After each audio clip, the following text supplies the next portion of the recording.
Hi, my name is Ben, And my name is Dinah.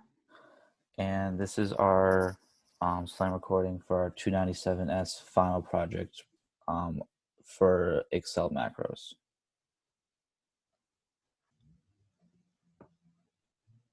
So the context for creating the macros is that the UMass Quidditch is a club sport whom are responsible for tracking their own game scores and reporting it to the conference. And they have recently switched to a model that the people who attend the most practices will start games. And the macros that we have created to aid them is create score tracker form that automatically inputs and feeds to the next line. Macro that results in message box with starting lineup based on the practice percentage, and one that relays game statistics in a message box. So for the first subroutine, I created a user form that when you input, it feeds the information into columns A through H based off of what you select.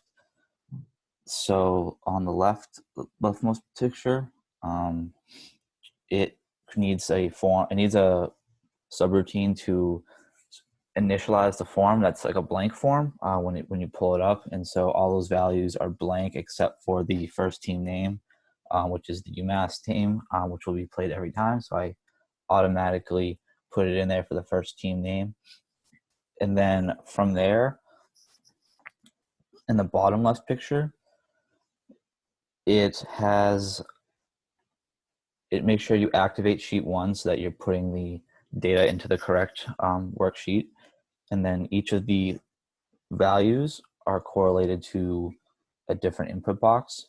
There's also a combo box for conference, and there's a switch for the snitch catcher. So for subroutine 2, by using the first subroutine, we use variable creation and message boxes to calculate the average, min, and count for both columns C and D. Then we had both of the averages, mins, and counts displayed in a message box together, and this will help in seeing the score difference across the entire season. For subroutine 3, we used practice data for the team in sheet 2. First, we sorted the names by practice percentage. Then from there, we assigned value. We filtered based off of column C, the position. From there, we associated the value of the first row of name and the second row name based off of the position of where it is in the sort. And then we did that for the next two positions of chaser and beater. In between each of those, it's important to put the table back together because it won't sort correctly if you don't have those values in the filter. And then finally, it displays a message box that has each of the associated top practice participators for each of the positions, displaying as a starting lineup.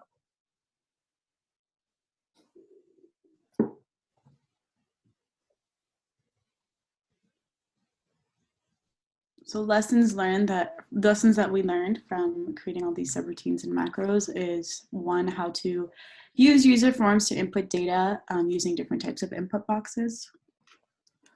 And then what else we learned is using how important autofilter is in terms of selecting different types of data. Without it, you won't be able to filter based off of either position, or if you wanted to even filter for if you want to create another macro for like the first worksheet on game data, those wouldn't be possible without the autofilter function. And so it's really important tool to use.